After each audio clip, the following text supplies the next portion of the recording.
So, right, your minds must be full of a lot of stuff right now, right? Yesterday was a good day of talks, and this morning as well.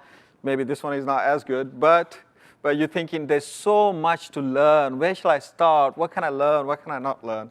So, thankfully, I have the answer for you, right? Just listen. Right, so yesterday, the panel discussion had a very lively debate. Where should we learn? Should we learn at work? Should we learn at home? So now that I'm on the platform, I think they were all wrong. And at the same time, I think they were all right.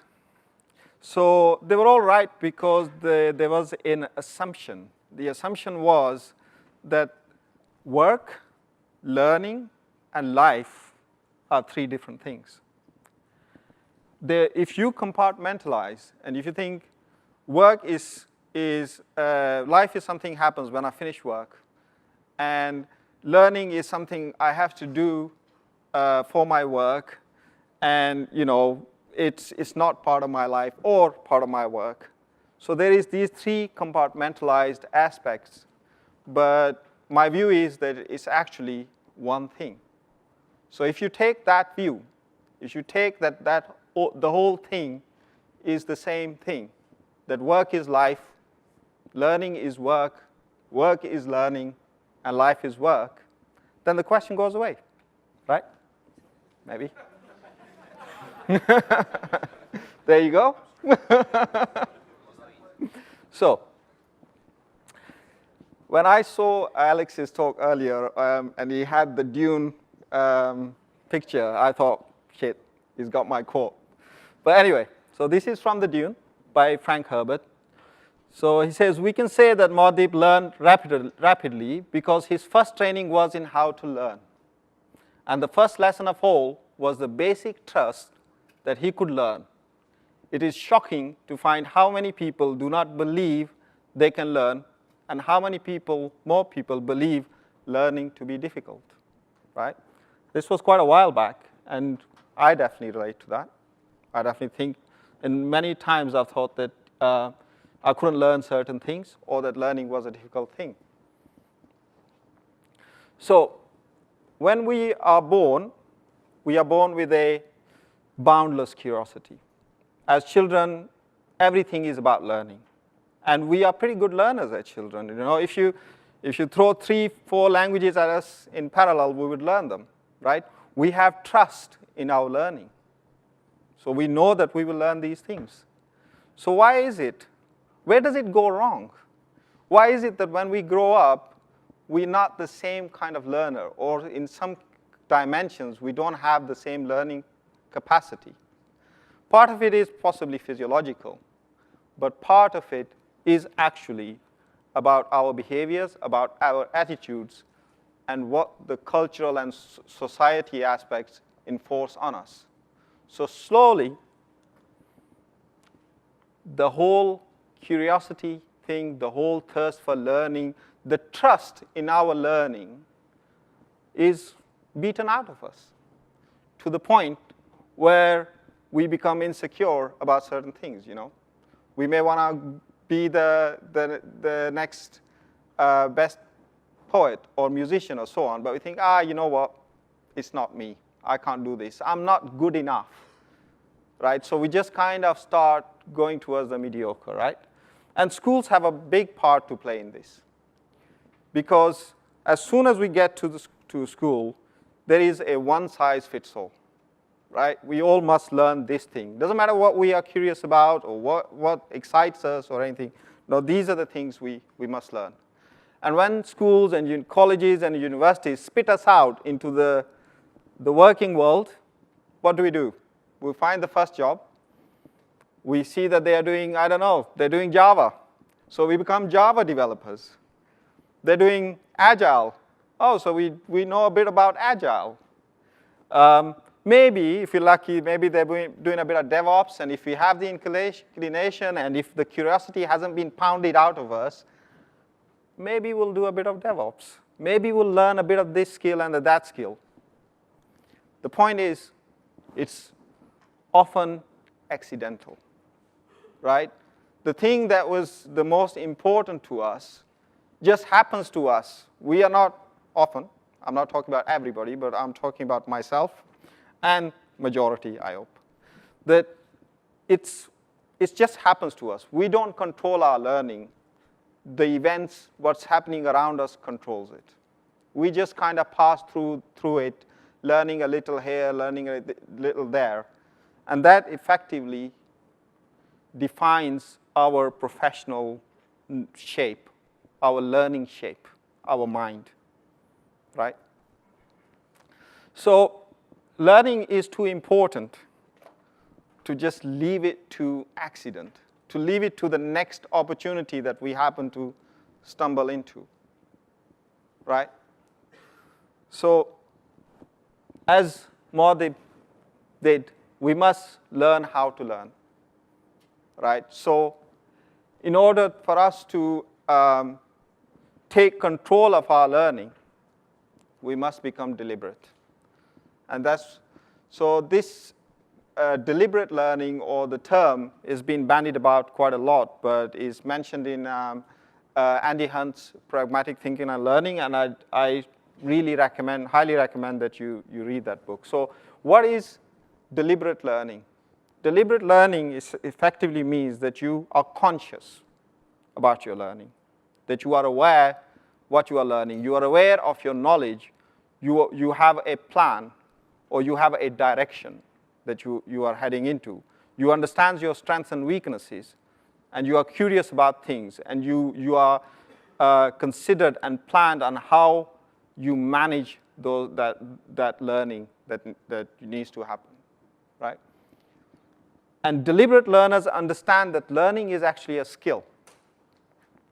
It's not just something ad hoc. It's not just that, whatever happens at work, I will learn, or, I'll pick up a book and that will teach me, or so on. It's a skill. And you need to be aware what the skill entails and how to get better at it. So this is my take on what that skill is. So for me, learning is in three parts: the motivation, the mindset, and the practices. The motivation is the thing that actually gets you started in the first place, that makes you feel that it's not a chore, but it is something that is enjoyable, it's something that is part of you, it's something that you do in an innate way, that you are intrinsically motivated to learn, right? And mindset, again, these things feed into each other. Motivation in itself is not enough. It leads towards a better mindset towards learning. But even then, deliberate learners have a mindset towards learning. They train their mind, they are aware, they are open, they are eager, right? That is all about the mindset. And then the practices come into play, right? The practices need to be tailored to what you're learning, tailored to the way you like to learn, tailored to the kind of thing that you want to learn. And again, they feed into each other to reinforce each other. So I'm going to talk about all three of them a little. So first of all, let's look at motivation. So the first thing about motivation is that you need to reawaken that inner child. Right? I'm not talking about nappies. I'm talking about the curiosity that you need to rekindle, right? And how do you rekindle that curiosity? Ever imagine, you in a place where you think, oh, you know what, I'm using this library. I wonder how that works. No, I don't have the time for it. Maybe I can't even understand it. You need to create the space to follow those little hints, even at the back of your mind, that have been suppressed throughout your life. Reawaken that curiosity and follow it, right? There is an important example in Mastery, a book by Robert Greene, about Leonardo da Vinci. When he first painted Wings of an Angel, he wanted to do the best job possible, so he started studying the wings of birds, and he bought lots of birds, and he started drawing them and so on. And he started becoming curious about flight. And so he started building flying machines and how human beings can fly and everything. What was he doing? He was a master. And he was just curious, and he was just following through his curiosity. And that is an important aspect of learning. It's an important aspect of growing our mind, an important aspect of adding these dimensions that take us towards mastery. So we should follow them. We should follow those urges, not suppress them.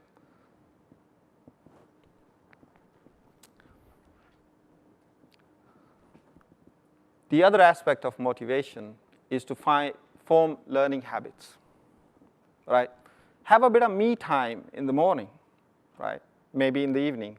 If you have kids, maybe never. But, like for example, for myself, I have an hour in the morning, right? I wake up, sometimes I go for a run. Sometimes I make myself a nice breakfast and I listen to some podcasts. I read the articles that I've gathered from Twitter, wading through that mess, right? But it's my time. If I don't get it, if I have to go to work early, whoever set up that meeting is going to hear about it, because that's my time. So you're encroaching on my time. It's a habit. So every morning when I wake up, I know that there is an hour that is dedicated to myself on whatever I want to do, whether I want to learn something about my profession, whether I want to do something that is healthy for me, but it's my time, right? It's a habit. It's a space that I've created for myself. So I would recommend that you create the same space, if you can. The other thing is, for example, if you are commuting, use your commute time, right? Don't spend your time trying to ignore or avoid eye contact. I know it's quite difficult when the tube is packed, but everyone seems to manage it somehow. I don't know how. But yeah, just put on your headphones and listen to some podcasts, right? Curate that list for your learning. Create that habit. I know one of the guys I used to work with a while back, he actually moved further away from London so he could have more time on the train to do some learning. Sounds silly, doesn't it? But he loved it. And he got a bigger house. So form habits. Once you have habits are difficult to start, to get going. But once you do them, you stop asking these questions. Where should I learn? You have a habit. You learn by default. We have many habits, right? And some are quite counterproductive. We like to go home and binge watch Netflix, for example. That's a habit. I have one. Right, so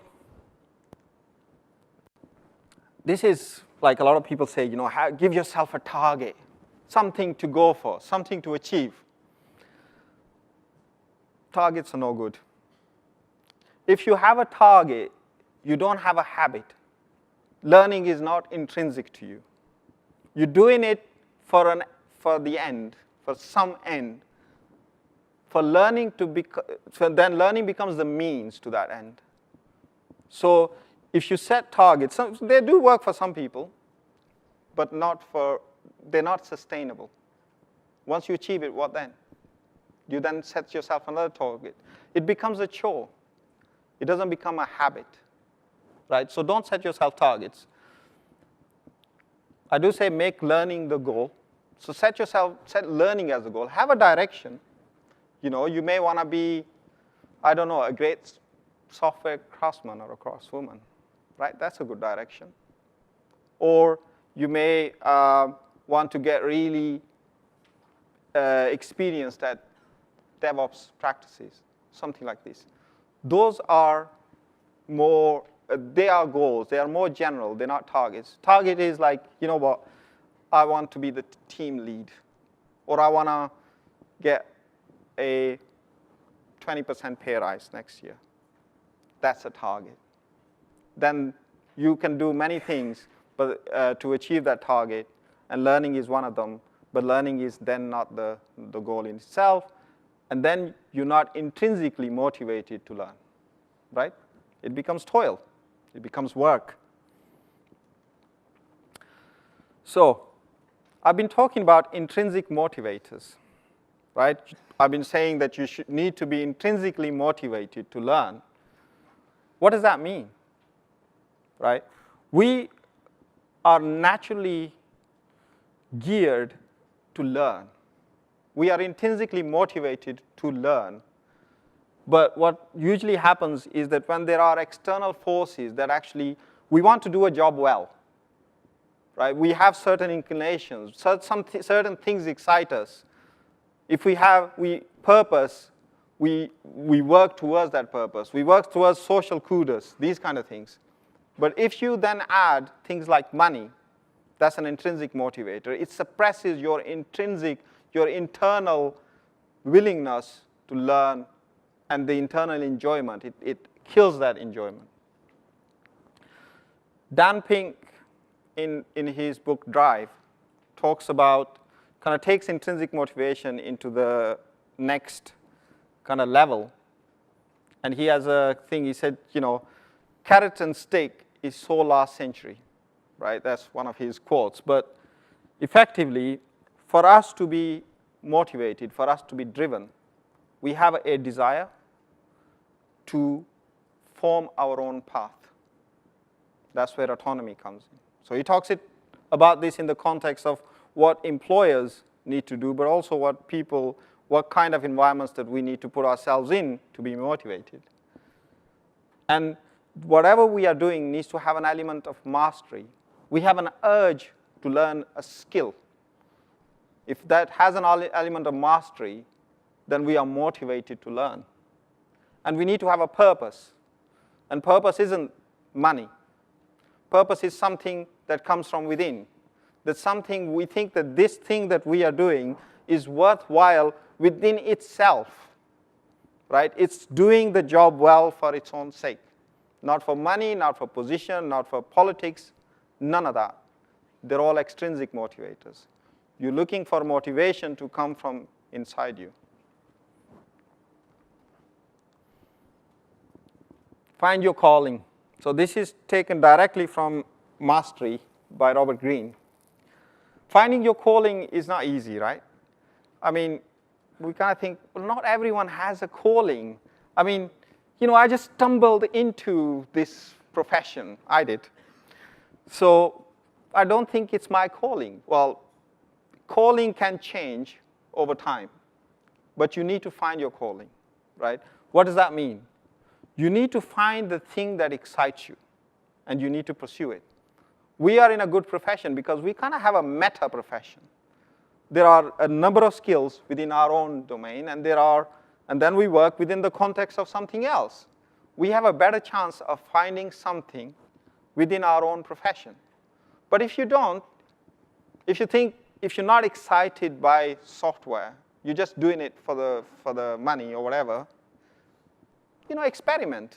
It's fine to be, there are other great professions as well. Experiment. You can still keep doing this and experiment with something else as well, right? But make sure that you are doing something that you are excited about. But not just that. Review it. Review it often so that it is still the thing that you are excited about. If you want to know more about it, I recommend you read the book Mastery. It has a whole chapter on this, right? The other aspect of motivation is socialize, play, fun. I think Emily mentioned that, I stopped learning something when it's no longer fun. Right? There's a lot of truth in that. Right? When I was in one team, we used to, in the morning stand-up, we had the 3 kind of usual questions, and we had added an extra question. What did you learn yesterday? So there was an element of socialize in that, because each one of us would say, I learned this. And it actually motivated us. The next day, we would go and say, you know what? Let's see what else I can learn. What would be kind of quite a diverse thing that everyone's interested in, right? There's a social aspect to this. It's no longer a toil thing. It's kind of fun. It gives me social kudos, right? And play. So often a lot of us are accused of being geeks. I think there's nothing wrong with that. What is a geek? A geek is basically something who thinks the tools of their trade are toys, right? We have in our office, everyone, almost everyone, including myself, we have mechanical keyboards, right? Because it excites us. I'm still worried that if all of us type at once, there might be a bit of a shake in the building or something. But the thing is, this is how our profession came to be. The tools, first they were toys and became tools, but those tools are our toys. There is an element of play that takes us back to that inner child. It awakens our curiosity. It brings the fun back into our learning, into our work, into our life. And I think it was Bob who said, the best way to learn is to teach. I wanted to know a bit deeper about learning. I wanted to know whether my learning was good. I wanted to know if I was a deliberate learner. Guess what? I decided to do a talk on it. And it inspired me. I am re-energized, right? And I'm hoping that you will be inspired as well, a little, at least. Mentor other people. Goes back to the socializing aspect as well. And there are other aspects to this as well. I will discuss that later in the learning practices. All very simple, isn't it? But it is, if you think about it. I know it takes a bit of time to explain, but at the end of the day, we're talking about taking the toil out of learning, having fun, playing, socializing, motivating ourselves, creating a bit of me time, being healthy. What's wrong with that? So, as I said, motivation takes us a long way into making learning our lifestyle, but it's not everything. By the way, the timer isn't working. So mindset is another thing, right? We need to have the right mindset, because if we don't have the right mindset, we might be motivated and we might get started, but if we don't have the mindset, we might get discouraged and we might lose that motivation. So we need to nurture our mind, to open it, to be ready for learning, right? So let's talk a bit about the mindset. So this is I think it's called Shoshin, I'm not sure. But it's a concept in Zen Buddhism, the beginner's mind. The beginner's mind is relevant, obviously, for the beginner, but it is even more relevant for the expert. The beginner's mind is about openness, it's about eagerness, and it's about removing your preconceptions. And as you learn more and more about a certain thing, your mind actually becomes close to learning in that area. So being aware that you need to maintain that beginner's mind, you need to maintain openness, you need to maintain that eagerness. The more we learn, the more jaded we become about that particular thing. We think there is no more to learn. More often, it's because our mind is no longer prepared to learn more, right? So make sure that you keep that beginner's mind. Be aware that at some point, when you start thinking, you know what, I've learned everything I needed to learn in this particular area, just think, is it my mind or is it a very, very tiny area? In mastery, and I think there's an anecdote about this master craftsman who has a very eager student. And the student is very excited to join the tutelage of this master. And he's prepared himself, really prepared himself. So when the master starts to give him his first lesson, the student goes, stop. Now, you know what? I've done this. let's move straight to the expert stuff, right? I've prepared myself for this. So the craftsman tries to, okay, that's fine then. Tries to teach him something else, says, I know about this as well. Let's move on, right? I really want to learn what you have to teach me. So the craftsman says, okay, let's have some tea. And he's known for his tea ceremony, so the student is really excited to say, yeah. And so he starts pouring some tea into the cup. And he keeps pouring and pouring, and it's full, and he's still pouring, and he's making a big mess. The student is disappointed. He said, I thought you were like brilliant at this tea ceremony, but you're like spilling it everywhere. And then the craftsman says, well, your mind is like this cup. It's already full before it came to me. There is nothing I can teach you. And this is true for the skills that we have to learn, especially when we move from one skill to another. We always think we know. We know because, oh, you know what, I've done this, it's a bit like that one. Maybe, but often not. And if it is the case that it is like this, then why are you learning it? There's not much, it's kind of a diminishing returns. Find something more diverse. And this goes back to having that humility to go back into the beginner's mind, right? And when we talk about skill, even in mastery, Robert Greene talks about there has to be an element of entry. And it's not about instant gratification. Anything worth learning is worth taking your time over. It's not immediate. Be patient. In the panel discussion yesterday, there was a kind of a musing by Bob, I think. What proportion of your time do you spend learning new stuff? And what proportion of time do you spend reinforcing what you've learned? It's a very good question. We often don't think about it. We always look to the new, but we don't look at reinforcing our knowledge that we already have gathered. There is some knowledge that we are using, but there is a vast body of knowledge that we may have gathered, skill, that we may not be using. Or do you just let it go? Knowledge has a half-life. It depends on how you've learned it. If you've just read something, half-life is quite small.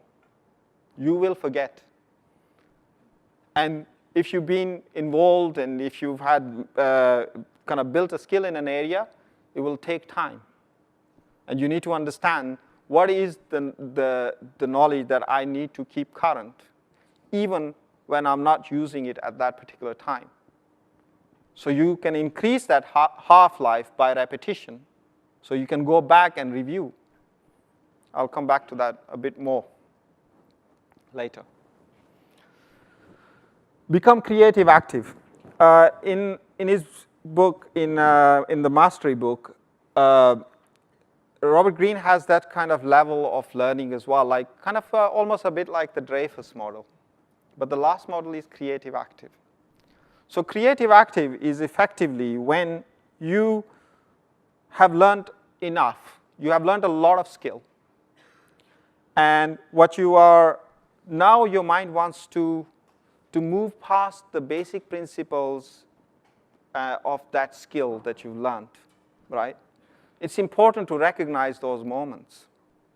Because when you've learned, when your mind is trying to fit what you've learned into kind of your own spirit, into your own ways of doing things, that's when insight starts coming. But then often we say to ourselves, oh, you know what, this is not perceived wisdom. My intuition is saying that TDD is not always good, but you know what, everyone else says it's good, so I'm not going to kind of explore that. Explore it, because that's where you become creative active. And that's when you start looking at other bodies of knowledge to reinforce or to debunk the intuitions that you are having. That is your knowledge that you are creating. It's absolutely necessary for our profession and for society in general that we become creative active. that we create, that we produce, right? So when that element comes, push back and have the confidence, have the trust of a child, that have some trust in your intuitions, and follow, have the curiosity to follow, and grow your mind, and grow your learning, and create and contribute. And tame your obsession. Often, obsession is good and bad, right? It can help us when we are learning a skill. It's what the thing that makes us want to do that kata over and over again. But also, obsession can make you locally optimal.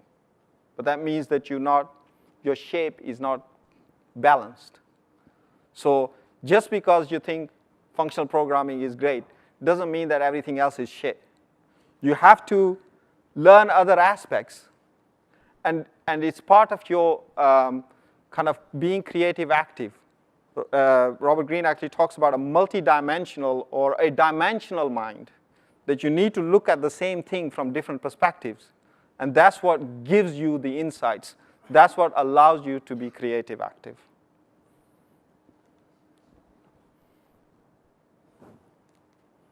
And relax, right? Learning is not a chore. Learning, I don't have a target. Learning is the end in itself, right? So don't pressure yourself. If you are intrinsically motivated to learn, learning then becomes something part of your life, and you're not worried about what you're learning or how much or so on. You're just happy that you are learning. And you'll be far ahead than most people.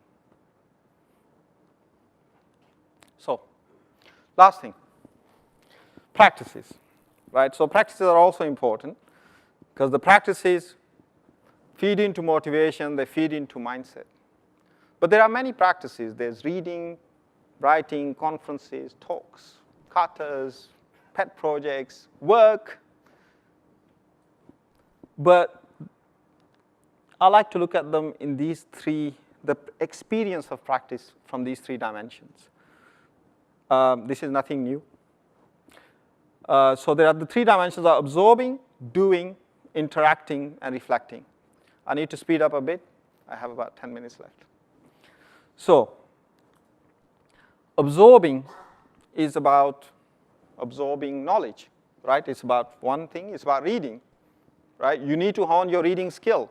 So whenever I have a apprentice or when I start to mentor somebody, the first thing I ask them to do is actually read the book Speed Reading. Because you read for pleasure, but you read for knowledge as well, and they're not exactly the same, right? So, of course, gaining knowledge is pleasure, so in a way it kind of feeds back to itself. But you don't have to follow things cover to cover to glean knowledge. So you need to understand that's a skill, and you need to develop that skill if you don't already have it. Read and repeat. This goes back to the half-life of knowledge. And also, when you read something now and when you read something later, you will not get the same knowledge. A body of text is not constant in the knowledge that it contains. It is a chemical reaction between you, your mind, and the text. And it changes as your mind evolves. So read and repeat. Repeat is also a good way to increase the half-life of knowledge. Build habits about watching and listening, right? As I talked about forming habits, find your times where it's actually quite conducive to kind of watch people talk, to listen to podcasts, curate that information, right? Observe. There is a large element, and we've been talking about this, is that why is it that we kind of keep learning the same thing over and over again? A lot of this is to do with tacit knowledge. Tacit knowledge is the domain of the expert. They can't vocalize it. They don't even know that they have it. So the only way you can learn it is by observing. But one thing is, if you can find people who are experts at doing different things, or you can join a team for a bit, that they're doing things in a different way. That's all observation. You can also look into code bases. and understand how different people do different things. You can get involved in discussions with these people. But the tacit knowledge is all about observation. You need to watch people. Sometimes just ask someone, I'm not going to pair with you. Can I just sit and watch while you do something?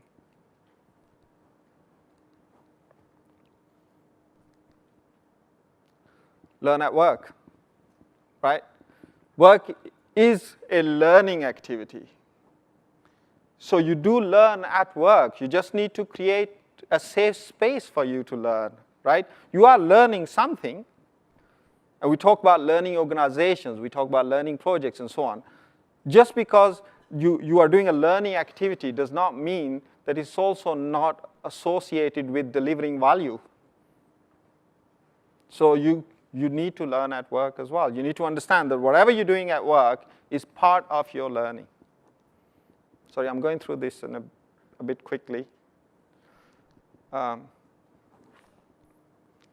find other experiences. If you are stuck in a bit for a kind of a constant rut, well, one thing is to change your job. But the other thing is to find other experiences. You know, we have, for example, a craftsman swap, where a craftsperson from our company goes to another company and another one comes to ours. It is to help to learn. It's to kind of expand those experiences, right? You can ask to change projects often if you're within a company, or you can get involved in open source projects. You can get involved with communities and so on to expand those experiences. But you need to expand those experiences. They are part of your learning. And if they are too homogenized, then that diversity is not there. And you can't really tailor them towards your curiosity, towards the direction that you want to take. And hone your skill, right? So don't be satisfied with the mediocre, right? So often I would pair with somebody and they will, kind of using the mouse here and there and so on, and say, well, there is like maybe 10 different shortcuts that you use throughout your programming, maybe 90% of the time. Why don't you learn them? Because we are we're not regarding our work as a skill. We just want to get that thing done, but we are too busy to get that thing done to actually put some time into our own learning. So hone that skill, because that skill, when you start working on that skill and when you start getting better at it, it actually motivates you. There's a concept of breakable toys in Apprenticeship Patterns by Adi O'Shea and Dave Hoover. Create toys that you can break so you can learn from them, whether you're at work or at home. So even at work, you can create these safe places, safe situations where you can do something, and if it breaks, there's not a big problem. And at home, pet projects, cutters, all these things are breakable toys. Create breakable toys so you can learn from failure. And discuss. Discussion is an amazing aspect of learning, right? Discussion is, there are two types of discussion. Richard Sennett talks about this in his book, Together. There is dialogical and dialectical. And dialogical discussion is about the discussion where when two people have different views, you are discussing to improve your own learning, not so that one would be more superior than the other. I know it's kind of obvious sometimes, but when I first read it, I thought it was fascinating, right? You need to, having a discussion where I don't have to win, it kind of liberates you to talk to people, to discuss your ideas, to put forward your way of thinking. They don't have to agree, but it actually, when they challenge, you learn more. Engage with other learning minds. It's self-explanatory, right? With your peers, with people in the communities. It goes back to socializing. It goes back to having those discussions. Blog and present. It's a wonderful way of learning. It goes back to teaching. Sorry, going a bit fast. Engage your R mode. Andy Hunt talks about this. It's the creative part of our brain. So when our L mode, which is one of the things it does is speech, when that's engaged, it's suppressed. So find your ways where you are occupying the L mode, like walking, like going on nice long walks or meditating or whatever, so that your R mode is engaged, so that your creative aspects of your mind that actually build these connections and allow you to be creative active are engaged. Review and hone your knowledge. Always keep thinking, what do I know and what do I need to know? The more you know, the more you'll understand what you need to know. So keep reviewing it and keep looking at those weaknesses and keep expanding your learning. Separate the wheat from the chaff. Just because someone has said a good thing now doesn't mean they're going to keep saying the good things, right? So make sure that you add a little dose of critical thinking on what people say, right? So just because someone you really respect is saying something does not mean it's right or may not be right for you. So separate that wheat from the chaff. And don't just consume knowledge, create knowledge. That is the step towards mastery. Don't just follow the recipes. Don't just listen to other people's view of doing things. Create your own. Of course, start with that. Build those mental models. Get yourself into the creative active zone, and then create. So anyway, I'm not going to go through this. It's just a recap. There is a quote by Plutarchus quite a long time ago. And he says, the mind is not a vessel to be filled, but a fire to be kindled. Right? It's not something that you just take in. You don't just bask in other people's warmth and glow. You kindle that fire inside you so that it also provides that warmth to others. And that is back to creating that creative, active mindset. So ignite your fire. Thank you.